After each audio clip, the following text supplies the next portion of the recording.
여러분 안녕하세요. 직장인 오픽 4급 공략 오픽 강사 이보람입니다. 자, 오늘 우리 IT 인터넷 디자인 분야에서 종사하시는 분들 첫 번째 오리엔테이션 시간인데요. 이번 시간을 통해서 여러분이 앞으로 공부하게 되실 오픽 시험이라는 시험이 어떤 시험인지 오리엔테이션 및 그리고 이 직장인 오픽이라는 과정이 어떤 식으로 구성되어 있는지 그 커리큘럼을 같이 한번 살펴보는 그런 시간을 갖도록 하겠습니다. 자, 일단요, 우리 오픽, 뭐의 약자인지 혹시 아시나요? Oral Proficiency Interview Computer 이라고 했죠. 자, 말 그대로 구두로 보는 영어의 유창성을 테스트하는 테스트인데 인터뷰 형식으로 합니다. 그리고 컴퓨터 앞에서 진행이 됩니다. 자, 여러분, 오픽 시험이요. 가장 큰 특징 두 가지가 있는데요. 바로 이겁니다. 여러분이 본 시험에 앞서서 이 설문조사와 자가 난이도 선택을 하게 돼 있는데요. 자, 이 부분은 시험이 아닙니다. 시험은 아니지만 이 내용을 바탕으로 여러분의 본 시험의 문항들이 결정되기 때문에 굉장히 중요하다고 볼 수 있습니다. 자, 그럼 각각 하나씩 살펴보도록 할게요. 자, 설문조사 같은 경우에는요, 말 그대로 여러분의 배경을 설문조사하는 내용인데요. 신분, 거주지, 취미 등과 같은 내용에 대해서 여러분이 설문조사에 응시하게 됩니다. 자, 그런데요, 이 설문조사 어떤 식으로 구성이 되었나 실제 화면은 이렇게 되어 있습니다. 그래서 1번부터 3번까지는 여러분의 신분과 거주지를 묻는 문제들입니다. 그래서 여러분의 신분, 예를 들자면 직장인, 회사에 다닌다, 나는 학생이 아니다, 그리고 나는 여기에서 살고 있다, 거주지 내용 표시해 주시면 되고요. 자, 4번부터 7번이 가장 중요한데 이 4번부터 7번까지는 취미, 여가생활, 그리고 운동, 그리고 휴가에 대한 내용을 총 12개의 항목을 의무적으로 선택하시게 돼 있어요. 그래서 각각의 항목마다 12개가 아니라 모두 합해서 12개를 선택을 하셔야지 다음 화면으로 넘어갈 수 있습니다. 그런데 여기서 중요한 거는요. 말씀드리지만 이 내용을 바탕으로 문제가 주어지기 때문에 여러분이 좀 친숙하고 말하기 쉬운 화제들로 선택을 해서 그렇게 표시를 해주셔야지 여러분이 훨씬 더 유리하게 시험에 응시하시게 됩니다. 자, 그럼 각각의 문항을 좀 자세히 살펴보면요. 자, 여가 활동 묻고 있는데 여기에서 최소 2개 이상을 선택하시게 됩니다. 그래서 영화 보기부터 시작해서 쭉 나오죠. 요리 관련 프로그램 시청하기까지 나와 있는데 자, 여기에서 가장 친숙한 화제들로 선택을 해주시면 좋을 것 같고요. 자, 두 번째입니다. 여기 같은 경우에는요. 취미나 관심사 1개 이상을 선택해라. 그래서 보시면 책 읽어주기, 음악 감상하기 등등등 나와 있는데 여기도 역시나 말하기 쉬운 화제들, 가장 자주 출제된 그리고 출제될 확률이 높은 화제들로 선택을 해주시면 좋습니다. 자, 그 내용은 어떻게 확인할 수 있을까요? 각각 앞으로 진행되면서 여러분 순위 팁으로 드립니다. 그렇기 때문에 잘 보시면 좋을 것 같고요. 그리고 6번째 같은 경우에는 즐기는 운동, 즉 스포츠에 대한 내용인데요. 특히 남학생 여러분들 여기에다가 나는 축구를 좋아하니까 축구, 나는 야구를 좋아하니까 야구, 이런 식으로 굉장히 솔직하게 설문조사에 응하시게 돼요. 자, 이럴 경우에는요, 여러분 나중에 굉장히 곤란한 상황을 겪으시게 될 수도 있어요. 예를 들자면 축구를 선택했을 경우에 축구의 룰에 대해서 설명해봐라 라는 문제가 나올 수도 있거든요. 자, 이럴 경우에는 어떻습니까? 한국어로는 되게 잘할 수 있을 것 같은데 막상 영어로 하려고 하다 보니까 너무 어렵죠. 자, 그렇기 때문에 여러분 이 운동을 표시하는 데는요. 최대한 혼자서 할 수 있는 운동들 있죠. 그 운동들 위주로 선택을 해주시면 어려운 문제를 잘 피해 가실 수 있습니다. 이것도 좋은 팁이 될 수 있겠죠? 그래서 쭉 나와 있지만 이 중에서 뭐 조깅이나 걷기 정도까지가 굉장히 쉽게 말할 수 있다, 쉽게 풀어갈 수 있다라는 아이디어를 좀 가지고 계시다가 그렇게 표시를 하시면 여러분이 훨씬 더 쉽게 시험을 응시하시게 될 겁니다. 여러분 휴가나 출장 경험 있으시죠? 자, 여기도 역시나 국내 출장, 해외 출장, 국내 여행, 해외 여행, 그리고 집에서 보내는 휴가까지 나와 있는데요. 여기에도 해당 사항 1개 이상을 선택하시게 돼요. 그래서 4번부터 7번까지 총 12개를 무조건 선택해야 된다. 좀 기억을 해주셨으면 좋겠습니다. 자, 여러분 두 번째 특징 바로 자가 난이도 선택인데요. 말 그대로 여러분의 평소에 그 말하는 실력, 레벨을 선택하는 그런 구역입니다. 그래서 보시면요. 6가지의 답변 샘플을 딱 들어본 다음에 한 가지를 선택하게 되어 있어요. 자, 보시면 이런 식으로 화면이 주어지는데요. 즉 1단계에서부터 6단계, 가장 높은 단계가 6단계요. 내가 좀 아주 기초다 그러면 1단계에 해당이 되겠죠. 녹색 버튼을 들으시면 샘플 답변이 듣고 아, 나 이 정도로 말하는 것 같아 라고 하면 해당 사항에 원에 표시를 해주시면 됩니다. 자, 그런데 여러분 4급을 공략하시죠. 그렇기 때문에 아무 데나 선택하시는 게 아니라 권장은 바로 이 3, 4단계입니다. 이 3, 4단계를 선택을 하시면 여러분이 원하시는 4급 점수를 받을 확률이 훨씬 더 높거든요. 그건 조금 이따 다시 확인을 해드릴 건데요. 요걸 좀 기억을 해주고 있자. 최소 3단계 이상은 선택을 해주셔야 됩니다. 좀 기억을 해주시고요. 자, 오픽 시험 레벨은요, 이렇게 크게는 7단계로 나뉘어져 있는데, 여러분은 한 이쯤이 되겠네요. 그래서 4급을 공략하고 있다. 요걸 좀 상식적으로 알고 계시면 좋을 것 같아요. 자, 여러분, 오픽의 시험 어떤 식으로 화면이 구성되어 있는지 좀 궁금하실 것 같습니다. 자, 이 내용은요, 사실 오픽 공식 홈페이지에서 제가 이렇게 가지고 왔는데요. 보시다시피 이런 식으로 구성이 되어 있어요. 실질적으로 여러분 시험장에 가시면 컴퓨터 앞에 딱 앉아 계시잖아요. 시험이 시작되면 요 에바, 즉 여러분 면접관 에바거든요. 이 에바가 이렇게 왔다 갔다 하면서 실질적으로 말하는 것처럼 인터뷰 문제를 드립니다. 자, 인터뷰 문제 총 15개가 될 거고요. 그리고 15개 중에 각각 표현, 지금 몇 번 풀고 있죠? 4번 풀고 있네요. 4번 풀고 있는 정지 화면이 되겠네요. 자, 요런 화면이 주어지고요. 요 리플레이 버튼을 누르시면 문제를 2번까지 들으실 수 있습니다. 즉, 2번까지 반복해서 들을 수 있는데 내가 이해를 못했으면 한 번 더 들을 수 있다는 거죠. 또 설령 이해를 했더라도 시간을 좀 벌면서 내가 어떤 화제에 대해서 얘기했더라, 연습했더라, 이렇게 한번 리마인드 하시는데 한 번 더 들을 수 있다는 겁니다. 그렇기 때문에요. 2번까지 들으셔도 전혀 감점 되지 않으니까요. 2번까지 듣는 것도 나쁘지는 않을 것 같습니다. 그리고 실질적으로 녹음을 하시다 보면요. 이렇게 리코딩 버튼이 뜨니까요. 이거 좀 확인을 해주시고요. 그리고 마지막에 문제가 다 끝나면 넥스트 버튼을 누르면 다음 문항으로 넘어갑니다.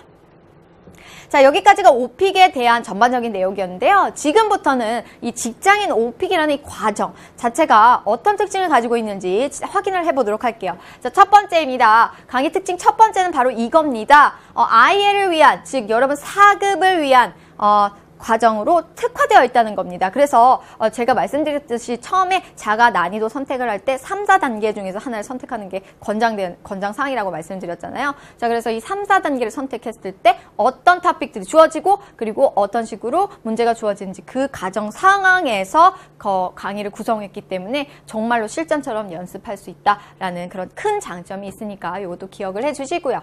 네, 그러면 난이도 3, 4단계를 선택했을 때 문항들이 어떤 식으로 구성되어 있는지 지금부터 확인해 보도록 할게요. 일단 첫 번째 문제, 자기소개로 100% 확정입니다. 그래서 여러분 자기소개하는 거 1번 문제는 100% 나와요. 그렇기 때문에 자기에 대해서 소개하는 내용은 꼭 연습을 하고 가셔야 되고요. 그리고 나서 2, 3, 4 연달아서 3콤보, 그리고 5, 6, 7 연달아서 3콤보 하나 더 나옵니다. 3콤보가 뭡니까? 3콤보가 뭡니까? 라고 많이 물으실 것 같아요. 자, 3콤보라는 건 뭐냐면요. 토픽 하나를 가지고 연달아서 그 토픽에 관련된 문제들이 연달아서 3번 나오는 게 3콤보가 돼요. 그래서 여기서 예를 보시다시피 저렇게 회사에 관한 내용 3문제가 연달아서 나올 수 있다는 거죠. 그리고 또 영어 관람에 대한 내용 3가지가 연달아서 나올 수 있다는 겁니다. 이런 식으로요. 자기소개, 3콤보 총 7개를 푸시다 보면 요게 잠깐 멈추는 시간이 있어요. 자, 요때요. 7번 문제가 끝나면 여러분 자가 난이도를 한 번 더 재조정할 수 있는 그런 기회가 주어집니다. 그래서 내가 만약에 좀 어려웠다. 그럼 조금 더 낮춰서 할 수 있고 좀 쉬었다. 그럼 조금 더 높일 수 있는 그런 기회가 주어진다는 거죠. 자, 계속해서 보시면요. 우리 8, 9, 10 다시 한번 3콤보 나오고요. 10, 11, 13, 11, 12, 13 역시나 3콤보, 그 다음에 2콤보, 3콤보, 2콤보를 하면서 15문항이 마무리가 되는데요. 자, 이 안에서도 역시나 설문조사 내용 그 토픽을 가지고 연달아서 3개 아니면 랜덤 문제가 나올 수도 있고요. 또는 역할극을 해봐라 이렇게 롤플레이도 연달아서 3개 또는 2개가 나올 수도 있으니까요. 요걸 좀 참고해서 아시면 좋을 것 같습니다. 자, 근데 요거 앞으로 계속해서 연습할 거니까요. 뭐 크게 걱정은 안 하셔도 될 것 같습니다. 자, 두 번째 강의 특징 이건데요. 여러분 제가 20강 안에 즉 앞으로 하게 될 19강 안에 이 문제들을요, 어떤 식으로 구성했느냐, 궁금하실 것 같아요. 자, 요거 막 제가 아무거나 제가 좋아하는 토픽으로 이렇게 가지고 온 게 아니라요. 바로 요겁니다. 최근 2년간의 최다 출제된 문제들만 엄선해서 여러분한테 3콤보, 2콤보 형식으로 다뤄드리게 될 건데요. 자, 보실게요. 최근 2년간 빈출 문제들 이런 식으로 많이 나왔습니다. 설문 주제가 가장 많이 나왔어요. 그래서 음악 검사 244회나 출제가 됐고요. 그리고 돌발 주제 같은 경우에는 어학원을 대서 말해봐라. 3 콤보 연달아서 2 콤보 연달아서 나올 수 있다는 거죠. 이것도 역시나 200회가 이상으로 그렇게 많이 나왔던 문제 중에 하나입니다. 롤플레이 3 콤보 문제도요. MP3 플레이어가 가장 많이 출제되었고요. 이 콤보 문제는 여행에 관련돼서 묻는 문제가 많이 나왔습니다. 자, 이거 역시 모두 자주 출제됐던 문제들이기 때문에 앞으로 있을 강의에 당연히 포함이 되어 있겠죠. 그래서 이런 식으로 구성이 되어 있으니까 좀 기대를 많이 해주셔도 될 것 같습니다. 자, 강의 특징 세 번째는요. 저희 총 강의 수가 20강이잖아요. 이 20강의 커리큘럼이 이런 식으로 짜여졌다는 거죠. 계속해서 누누이 말씀드리지만요. 아무거나 막 가져와서 그냥 내가 좋아하는 토픽으로 이렇게 강의를 짰다. 이게 아니라 여러분 데이터를 수집해서 그걸 분석을 한 다음에 가장 자주 출제됐던 문제들만 뽑아서 3 콤보, 2 콤보 형식으로 이렇게 구성을 했으니까요. 굉장히 유용할 수 있는 그런 강의 커리큘럼이 될 거예요. 자, 그래서 보시면요. 이런 식으로 화제가 주어졌습니다. 그래서 이 화제들을 쫙 다 연습을 해볼 건데요. 각각의 강의마다 말씀드리지만 3문제, 2문제, 최소 2문제는 포함을 하고 있습니다. 그렇기 때문에 이 내용 굉장히 알차게 준비되어 있다는 걸 좀 기억해 주셨으면 좋겠네요.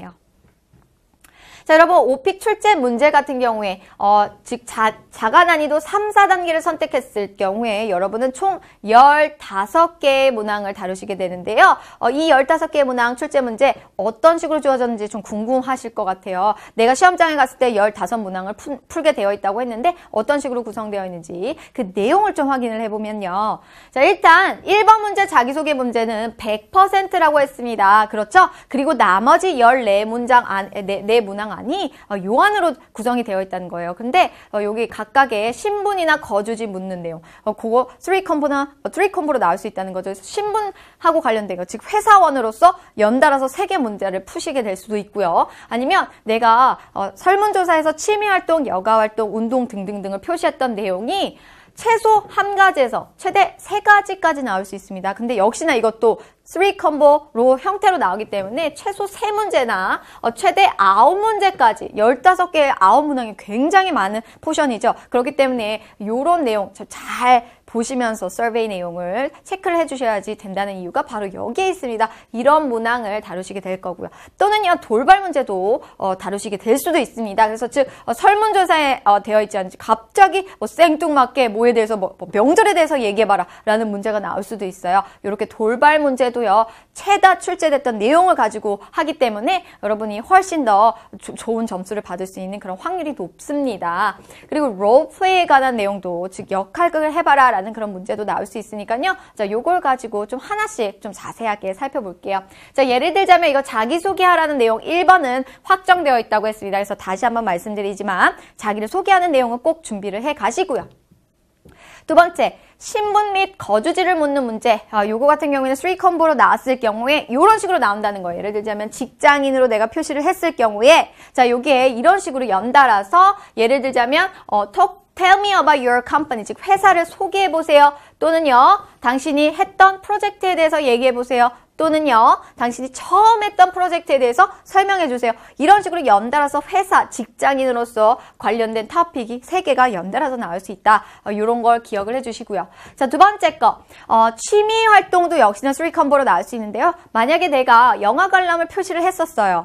12개 항목 중에 영화 관람이 있었다면 이런 식으로 3 콤보 문제가 또 나올 수 있습니다. 즉, 어떤 종류의 영화를 좋아하는지도 물을 수 있고요. 그리고 보통 영화 보러 갔을 때 보통 어떤 일을 하는지에 대해서 묻기도 하고요. 하는 일이죠. 그리고 또 최근 봤던 영화, 경험에 대해서 묻는 그런 내용까지 연달아서 이렇게 3 콤보로 받으실 수도 있습니다.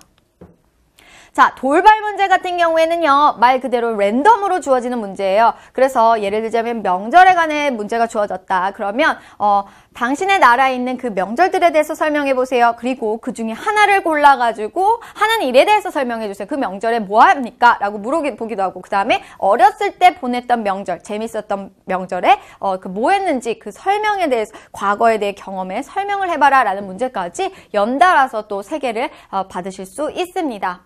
자, 또는요, 롤플레이 하면 역할극이라고 했죠. 그래서 역할극 같은 경우에도 마찬가지로요, 설문조사에서 공유원 보기 했다면 이 공연과 관련돼서 역할극을 해봐라 라고 해요. 그래서 예를 들자면 어떤 상황에서 3개에서 4가지 질문을 누구에게 한번 해볼래? 라는 그런 문제가 나오기도 하고요.